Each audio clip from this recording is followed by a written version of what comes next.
Grabe sikat ng araw, oh. Day off natin ngayon, kaya bibili tayo ng siomai. Inutusan tayo ni Mahal. Dito ang dami kong mabibili dito sa labasan eh. May mga shawarma, mga putas, mga karne. Si Kuya, nagtitinda ng mangga, matagal na nagtitinda yan eh. Bata pa lang ako, nagtitinda na. Maraming tao dito sa labasan.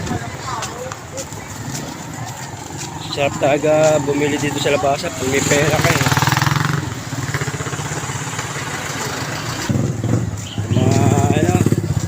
Mga damit. Marami rin mabibili dito mga damit. Mga chinelas.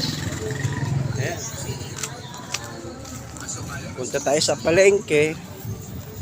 Bili tayo ng siomai. Ay, mabutas eh. Dito tayo bumibili ng siomai eh. Sa kaloob. Pasok tayo dito. Dami ko rin tira ng Sabado eh. Bossing, siomai. Yung isa lang. Yung David. At nakabili na nga tayo ng siomai sa kamantika. Lutuin na mamaya ata pagdating natin. Grabe init ngayon. Dahil day off natin, gagawa tayo ng vlog. Abangan niyo po.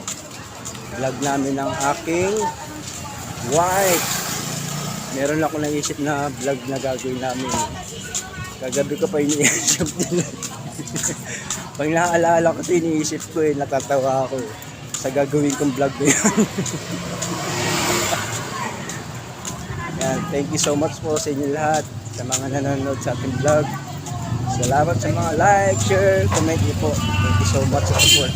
Ito na yung siomai na binili natin sa labasan, no? Pati yung mantika, lulutuin yan. Titikman natin pag naluto. Siyempre tayo unang titikim dito, di ba? Yan ang siomai, David siomai. Napakasarap na ito. Yun, bali nagpiprepare pa lang ng ititinda. Ito na ng sauce.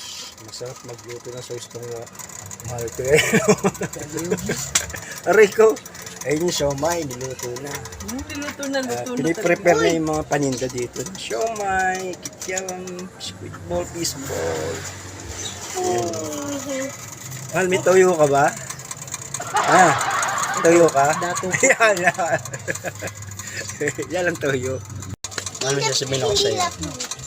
Alam mo, Ted, buwisit! Nabusit ako sa'yo, love kita. Aray ko.